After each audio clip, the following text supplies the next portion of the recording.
Salut à toutes et à tous, j'espère que vous allez bien. Cette semaine dans Data Buzzword, on va regarder comment monter un des outils majeurs du Data Scientist, un notebook. Et on va le faire avec un GPU et sur l'univers OVH Cloud.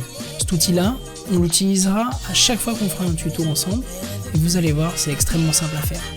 On y va ? Générique.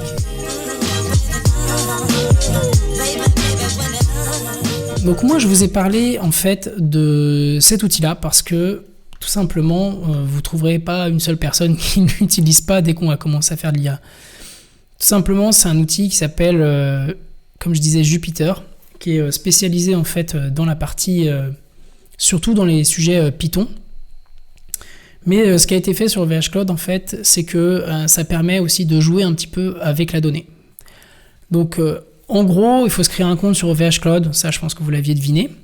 La deuxième chose, c'est qu'il faut aller dans la section Public Cloud. Donc il faut comprendre que chez OVH Cloud, il y a en gros 3 univers principaux. Je mets le partie web hosting et télécom un peu de côté, mais en gros vous avez 3 types d'infrastructures que vous pouvez avoir. Vous pouvez avoir le bare metal. Le bare metal, c'est la puissance à l'état pur. C'est la machine physique à nu sur laquelle vous pouvez accéder. Vous pouvez accéder au moindre recoin de la machine. C'est un peu comme si c'était la vôtre. Il n'y a aucun système de virtualisation et les prix sont extrêmement intéressants. Mais c'est à vous de gérer le management de la machine, etc. Le deuxième, c'est ce qu'on appelle l'Hosted Private Cloud. Hosted Private Cloud, ça veut dire que vous avez ajouté de la virtualisation sur les ressources qui vous étaient dédiées. Et donc, il y a des équipes qui s'occupent de la virtualisation de ce qu'on appelle les machines virtuelles au-dessus. Donc, on installe un petit bout de code au-dessus de la machine bare metal. Ce qu'on appelle la machine bare metal, c'est la machine à nu, donc le serveur physique. Et ce qu'on appelle un hyperviseur, et ça permet de découper la machine physique en plein de petits morceaux. Et si vous en voulez en savoir plus sur le sujet, je vous conseille d'aller voir les chaînes de Christophe Casalegno et de Cocadmin. Mais globalement, ça va être virtualisé. Vous allez garder la machine physique pour vous. Les ressources vous sont dédiées à vous uniquement, mais on va la découper en mini-morceaux et ça va être managé pour vous. Et puis vient ensuite ce qu'on appelle le public cloud. C'est le même concept que le private cloud, donc il y a la machine physique, il y a eu ce qu'on appelle l'hyperviseur au-dessus. On va découper la machine physique en plein de petits morceaux, sauf que chaque petit morceau, on va le donner à un client différent. Plusieurs clients peuvent être sur la même machine physique. Bien sûr, tout est segmenté, sécurisé, etc. Mais du coup, vous n'avez pas le ownership, vous n'êtes pas le seul sur la machine physique. Donc dépendamment des cas d'usage, dépendamment de ce que je cherche à faire et des restrictions que je vais avoir, on va prendre soit le bare metal, soit par exemple le site private cloud ou le public cloud. Bon, globalement, c'était pour vous dire les 3 univers. Nous, on va aller dans l'univers public cloud parce qu'aujourd'hui, l'outil qu'on va utiliser est dans public cloud. Et dans le public cloud, vous avez plein de choses, les machines virtuelles, le stockage objet, le stockage bloc, etc. Nous, on va regarder 3 choses aujourd'hui. La première chose qu'on va regarder, c'est ce qu'on appelle le stockage objet. Le stockage objet, en gros, c'est comme Dropbox. D'ailleurs, Dropbox a été construit sur une logique de stockage objet. À l'origine, ils utilisaient Amazon S3 comme back-end. Après, c'était très cher, ils ont décidé de le faire eux-mêmes. Le stockage objet, c'est quoi ? En gros, c'est fait pour stocker des objets, donc des fichiers. Okay ? C'est pas un système, un file system, c'est pas un file system, mais c'est un système de stockage d'objets. Donc, c'est un petit peu différent des systèmes de fichiers Linux et des choses comme ça.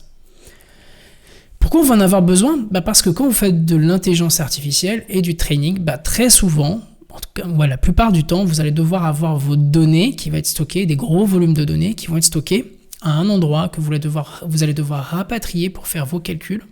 Pour calculer, par exemple, un système de reconnaissance d'images, il va bien falloir ramener les images près du GPU. Et un GPU, en fait, c'est un fonctionnement un peu particulier, mais c'est extrêmement lent au chargement de la donnée dans sa RAM. Et c'est là que ça pêche. Et en fait, vous payez pour le temps de compute, même si la machine elle est en cours de chargement. Je compare très souvent un CPU et un GPU à une Ferrari et un 35 tonnes. Et oui, c'est sûr qu'un aller-retour Paris-Rennes, c'est vachement mieux en Ferrari, ça va plus vite. Sauf si tu veux déménager ta maison. Et en fait, c'est tout le sujet. Quand je fais de l'intelligence artificielle, je ne suis pas dans une logique où je fais beaucoup d'opérations. Je ne suis pas dans une logique où il va falloir que je fasse plein de calculs, de petits calculs mathématiques et de façon itérative. Ça, c'est le job d'un CPU. Le CPU, c'est la Ferrari. Ça fait plein d'allers-retours Rennes-Paris, très vite, mais avec des tout petits bouts d'informations. Mais Le deep learning, l'intelligence artificielle en règle générale, ça va ressembler à des énormes matrices qu'on va multiplier entre elles. Et là, le problème, c'est que ça passe plus dans le coffre de la Ferrari. Et en plus, on va avoir besoin de pousser des grosses données pour construire ces grosses matrices. Et donc du coup, le 35 tonnes, il faut le charger. Et charger un 35 tonnes versus charger le coffre d'une Ferrari, ça prend pas du tout le même temps. Donc le calcul, il va être plus long, mais par contre la capacité de stockage, elle va être plus grosse. Donc un CPU, ça peut prendre des semaines à entraîner, là où un GPU peut prendre 15 minutes, 1 heure. Donc, à partir du moment où vous avez compris ça, vous comprenez que l'enjeu, il est de remplir le 35 tonnes le plus vite possible. Et on ne peut pas se permettre d'avoir la donnée qui est trop loin du GPU, parce que c'est là que ça pêche. Donc ce qui a été fait là, dans le système que je vous présente, qui vous simplifie la vie, c'est d'avoir du stockage objet. Et dans le stockage objet, vous allez faire ce qu'on appelle des buckets ou des containers, dans ce qu'on appelle OpenStack, donc dans le système que je vous présente, Public Cloud. Et vous allez un peu mettre au frigo vos données, ou en tout cas vos informations. Moi, ce que je vous propose, c'est d'avoir 2 frigos. Il y a un frigo qui va servir pour mes notebooks, en gros mes scripts, et puis il y a un frigo qui va me servir pour ma donnée. Et puis quand je travaillerai pour mes scripts pour itérer, j'utiliserai juste le frigo avec mes scripts, et puis quand j'aurai besoin de la grosse donnée, là à ce moment-là, j'ouvrirai vraiment le Niagara de toutes mes données et j'enverrai le pâté. Ça sert à rien de faire des allers-retours de 35 tonnes si j'en ai vraiment pas besoin de ma donnée. Ça va me ralentir ça me ralentir au démarrage, etc. C'est pas intéressant du tout. Donc, ce qu'on va faire, c'est qu'on va faire 2 buckets. Une bucket notebooks, une bucket que j'ai appelée cheese, parce que je voulais faire un système de classification de fromage qu'on fera une autre fois. Mais c'est pour vous donner le concept. Et ce qui va se passer, c'est que quand on va démarrer le système qui s'appelle iTraining, donc je vais vous présenter les caractéristiques tout de suite, les données de le stockage objet vont être rapatriées très proches du GPU. Et c'est hyper extensible. Ça peut aller à plusieurs pétas si vous voulez. Et idem sur la partie cheese, il va venir ici et il va se mapper sur Linux, sur /workspace /data par exemple. Donc c'est moi qui vais choisir le mapping. Ça c'est le concept. Je vais avoir besoin du coup de 3 choses. La première chose, c'est que je vais avoir besoin de construire des stockages objets où je vais stocker ma donnée pour la persister un minimum. Puis je vais avoir besoin d'autre chose, c'est parce que tout le système que je vous présente là, ça va être exposé. Et il y a un moment donné, il va falloir le sécuriser au maximum. Donc on va rajouter un petit peu de sécurité, vous allez voir que c'est extrêmement simple. Pourquoi ce système il est spécial ? C'est que sur toutes les autres plateformes, en fait, si vous deviez ramener la donnée près du GPU, vous devriez monter ce qu'on appelle des Object Storage Gateway ou des choses équivalentes. Il va falloir définir les groupes de sécurité. Il va falloir être un expert aussi de la gateway. Il va falloir faire toute la synchronisation, les connecter aux machines, etc. Je vous jure, c'est un casse-tête. Et moi, franchement, la tuyauterie, j'aime bien, mais je suis pas plombier. Donc c'est pas mon sujet. Moi, je veux faire qu'on fasse de l'IA. J'ai pas envie de faire de la plomberie. Ça, c'est le boulot de Cocadmin. C'est sa spécialité, faire de la plomberie. Moi, je veux juste faire de l'IA. Donc, ok. Nous, ce qu'on va faire, ça va être hyper simple. La première chose, c'est qu'on va aller dans stockage objet, donc object storage en anglais, et on va créer un conteneur. Un conteneur, en fait, c'est ce qu'on appelle une bucket, ou un conteneur, c'est le même nom, c'est la même chose. C'est un contenant pour mes données. Je vais choisir Gravelines. Je vais cliquer sur suivant et j'ai 3 choix, soit statique, soit private, soit public. Globalement, la bucket statique et type public sont des choses qui sont exposées sur Internet. Aujourd'hui, on va plutôt prendre private. Ça dépend de ce que vous voulez classifier, mais je vous conseille private quand même. Et puis pour la suite, vous allez lui donner un nom. Donc là, je vais pas le faire, mais vous tapez n'importe quoi. Moi, j'avais mis déjà fromage parce que j'aime bien le fromage. Et c'est là-dedans que j'avais mis 20 000 images de fromage. Parce que mon but, c'était de classifier le fromage. Juste pour rigoler.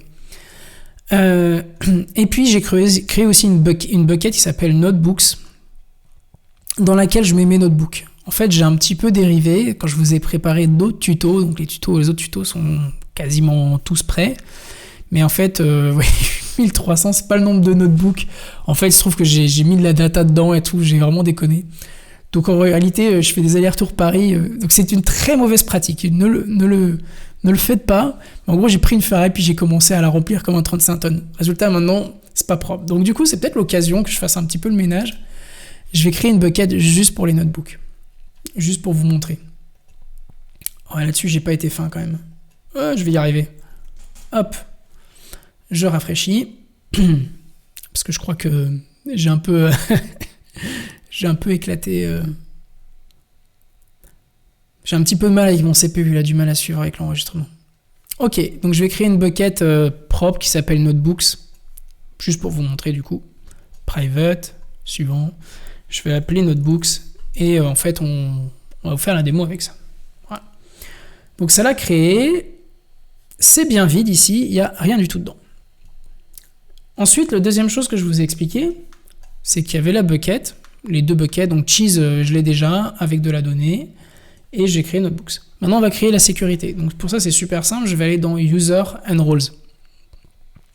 Et dans User and Roles, ce que je vais faire, c'est que je vais créer un nouvel utilisateur. Je vais l'appeler Data Buzzword. Je vais cliquer sur Suivant, et je vais lui attribuer deux rôles.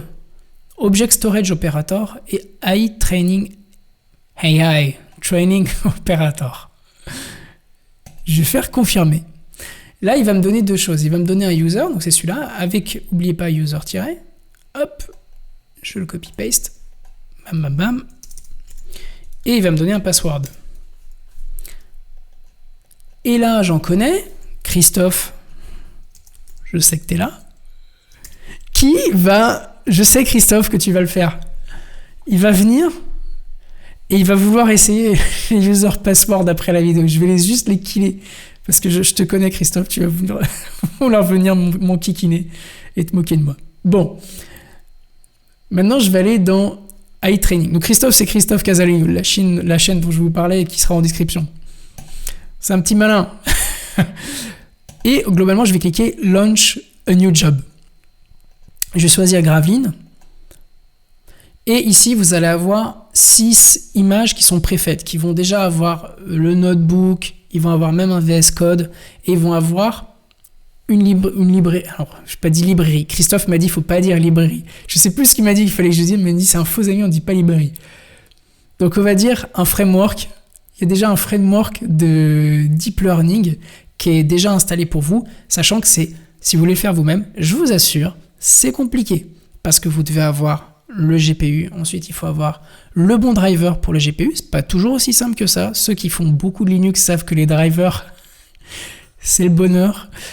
Ensuite, au-dessus, il va falloir mettre ce qu'on appelle un accélérateur, type ce qu'on appelle cuDNN ou des choses comme ça. Donc, c'est des accélérateurs qui sont écrits dans un langage, donc dans du C++, mais qui sont écrits pour accélérer en fait le driver. Ça va parler avec le driver avec des notions mathématiques spécifiques et vont permettre d'utiliser au mieux, de configurer au mieux le GPU pour faire des opérations mathématiques assez lourdes, qui sont spéciales. Et cuDNN, ça veut dire CUDA, Deep Neural Network. Donc on va donner des instructions au GPU pour être plus efficace pour le réseau neuronal.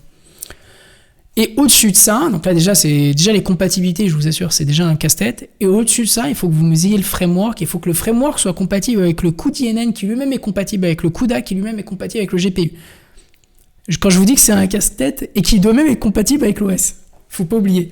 Et aujourd'hui, à peu près le seul OS qui est supporté, c'est à peu près Ubuntu. Donc oui, je sais, Christophe et tous ses amis, Ubuntu, c'est pas forcément votre OS préféré. M'empêche que c'est à peu près le seul qui est compatible avec tout. Donc arrêtez de me casser les pieds, vous pouvez le faire en commentaire, mais arrêtez de me casser les pieds avec ça. Ensuite, les frameworks, il y en a plusieurs en fait. Il y a par exemple MXNet, ça a été sous licence Apache, c'est dans la fondation Apache, mais ça a été fait par AWS. En réalité, je ne suis pas un grand fan de tout ce que fait AWS, mais je dois avouer que cette librairie, ce framework-là, il scale plutôt bien, il est plutôt bien foutu. Mais il n'est pas du tout populaire. Donc ça sera assez difficile d'avoir des réponses à vos questions sur Internet. Le deuxième, c'est FastAI. Ça, c'est un wrapper, je ne sais pas comment dire, une enveloppe qui a été mise au-dessus de PyTorch. Il est plutôt très bien foutu. Il y a beaucoup de simplifications. Ça a été fait par quelqu'un d'hyper pragmatique qui s'appelle Jeremy Howard. Et FastAI, fast.ai, c'est aussi un cours sur Internet. Et si vous avez le temps, je vous conseille vivement de tester ce cours-là. C'est probablement le meilleur investissement que vous ferez d'aller voir ces cours-là. Je vous assure, c'est simple, c'est super bien expliqué, à voir absolument.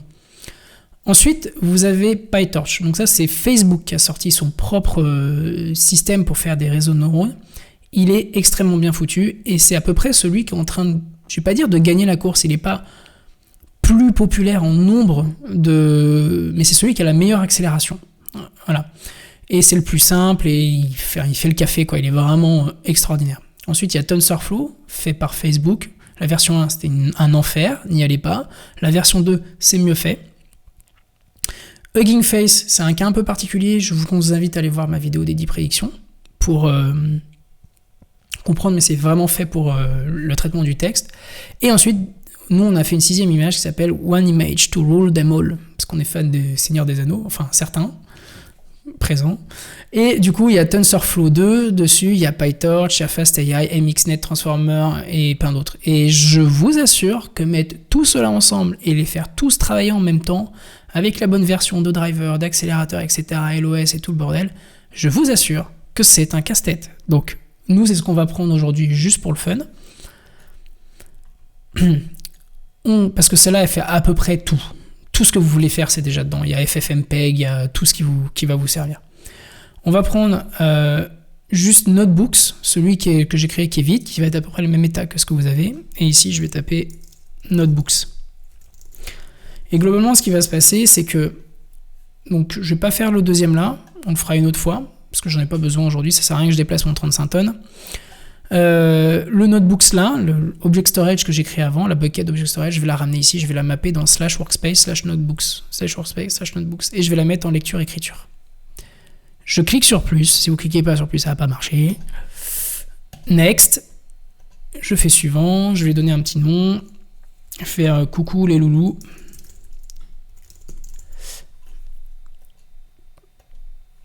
Et en fait, il y a une CLI, donc une ligne, enfin une invite de commande. En tout cas, vous pouvez installer une invite de commande avec ce produit-là.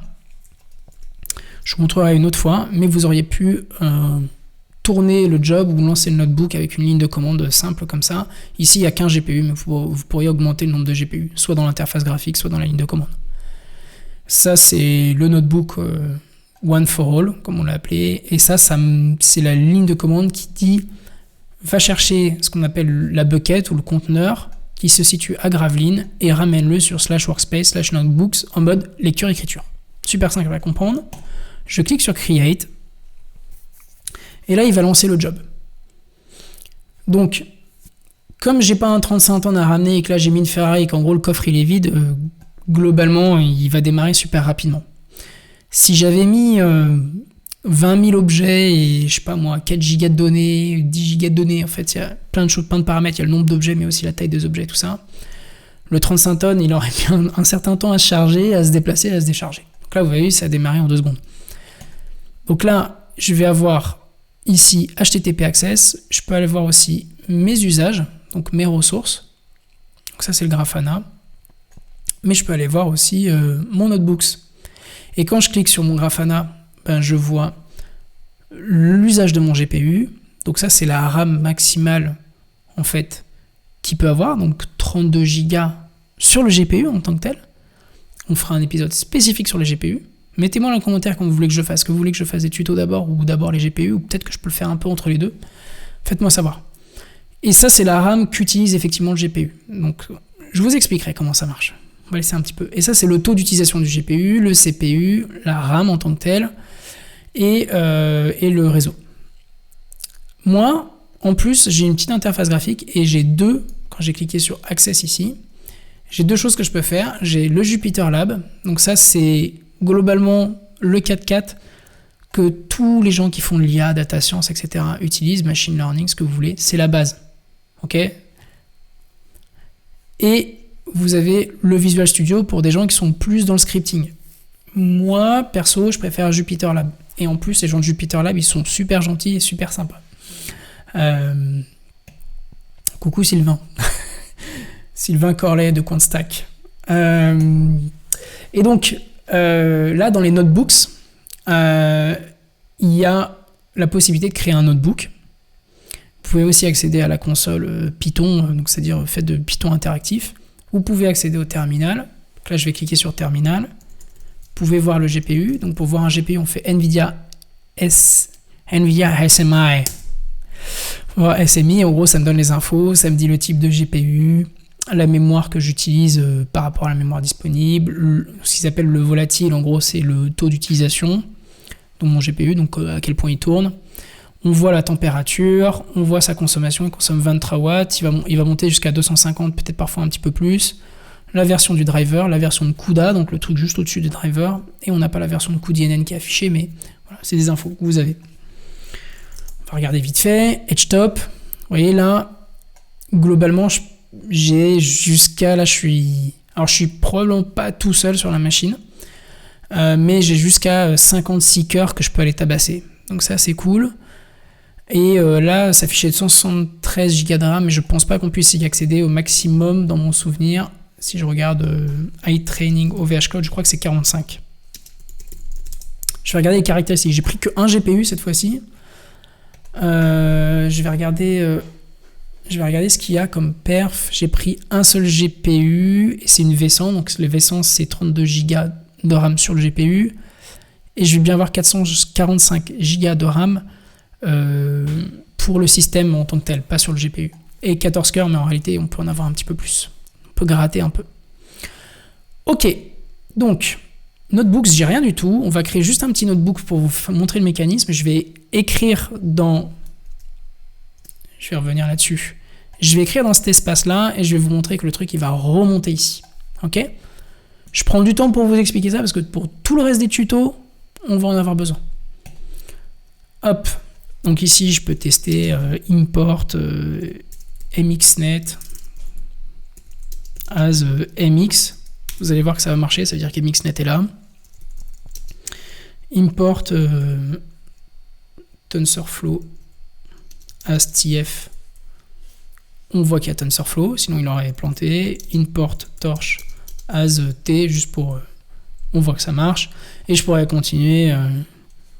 je sais pas si un sklearn, je pense qu'il est dedans. Il y a scikit-learn. Import ffmpeg. Ah, il est peut-être pas dedans. Ok. Je sais même pas s'il s'appelle ffmpeg sur Python, je me souviens plus le nom que ça porte.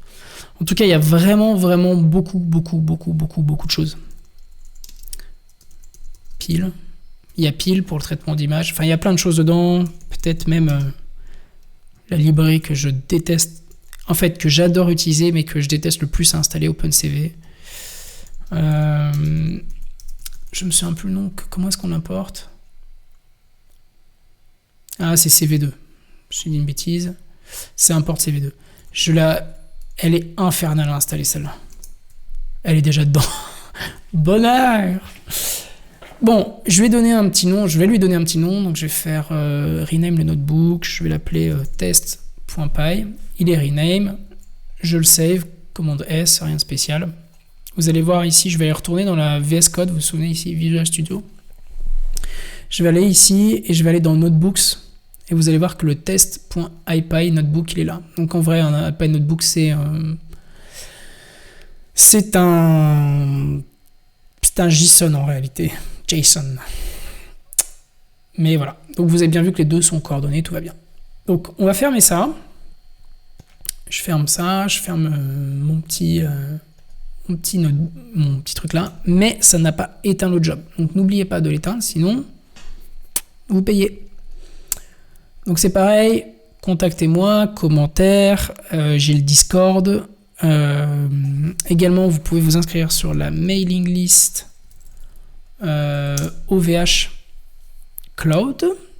Vous allez sur, je vous mettrai le lien en description sur mailing.xml, ce truc-là. Vous mettez votre adresse mail, vous souscrivez à AI ici, à la mailing list, et vous envoyez un petit message sur la mailing list en disant ah, j'ai vu ta vidéo, je voudrais un coupon, un voucher pour essayer. Donc je vous ferai un voucher pour que vous essayiez la plateforme. Et en échange, par contre, j'ai besoin que vous me donniez des feedbacks dans la mailing list. Vous dites, enfin, répondez à la mailing list et vous dites ouais, j'aime ça, j'aime pas ça, je suis bloqué ici, etc. On va essayer de se faire une petite communauté comme ça autour de ça pour interagir. Ok. Donc là, ce qu'on va faire, c'est qu'on va cliquer sur stop ici pour arrêter. N'oubliez pas d'arrêter parce que sinon, vous payez. Et ce qui va se passer, vous allez voir, c'est assez marrant. Là, à partir du moment où on arrête, le système, il prend les données qui étaient là. Donc là, j'ai créé un notebook ici. Et hop, il va le mettre au frigo. Donc comme ça, vous payez moins cher.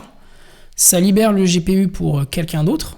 C'est pour ça qu'on arrive à avoir des prix genre 1,75 de l'heure. C'est juste 20 à 30, enfin, entre 30 et 50% moins cher que la compétition. Mais le truc, du coup, il va être envoyé ici. Ça libère l'espace et quelqu'un d'autre peut faire le calcul dessus. Et vos données, elles sont complètement isolées. Et voilà. Hop, je vais aller voir Notebooks ici. Et regardez, par magie, le truc, il est arrivé. Il est déjà arrivé. Donc, maintenant, vous avez donné au frigo. J'arrête là, pour la partie code. Hop. Donc, en gros, qu'est-ce qu'on a vu aujourd'hui? On a vu l'outil Jupyter Lab, pour ceux qui ne connaissaient pas. Je suis désolé, mais vous êtes obligé d'y aller. On a vu que c'était du Python. Je suis désolé, mais on va bouffer du Python. Pour ceux qui n'aiment pas le Python et qui adorent le Bash. Oui, je vous regarde, ceux qui adorent le Bash. Bah, c'est vachement bien le Bash. On peut faire plein de choses en Bash. Malheureusement, aujourd'hui, j'ai pas trouvé de framework d'IA pour l'instant qui fasse de l'IA dans du Bash. Puis j'ai pas trop envie en réalité, même si j'adore le Bash. On va faire du coup du Python parce que c'est mandatory. Donc Jupyter Lab Python, ça va être nos outils. Je vous ai présenté le truc sur la plateforme d'OVH parce que ça va être le plus simple. Ça va nous permettre de travailler ensemble au moment des tutos. Vous allez pouvoir éteindre, ça va sauvegarder dans l'état où vous le souhaitez le travail que vous étiez en train de faire sur le tuto, puis d'y revenir la semaine d'après, puis de revenir et de faire des allers-retours comme ça. Et puis, globalement, on a vu ce que c'était que l'Object Storage, je vous ai expliqué rapidement le cloud, et puis je vous ai également appris comment pas perdre de l'argent en éteignant correctement votre notebook. Sinon, vous allez avoir un petit problème. Donc voilà. Moi, ce que je vous demande dans le futur, c'est de me laisser des commentaires, de me donner votre avis sur la solution, votre avis sur les vidéos, ce que vous voulez voir par l'avenir, les tutos que vous aimeriez voir, etc. Sachant que j'en ai déjà préparé pour vous. Et puis, de vous inscrire à la chaîne, de vous abonner pour rester avec la petite cloche et tout ça, pour rester à jour sur le contenu. Je vais sortir une vidéo par semaine, mais tenez-vous au courant quand même de ce qui se passe. Allez, on se revoit la semaine prochaine.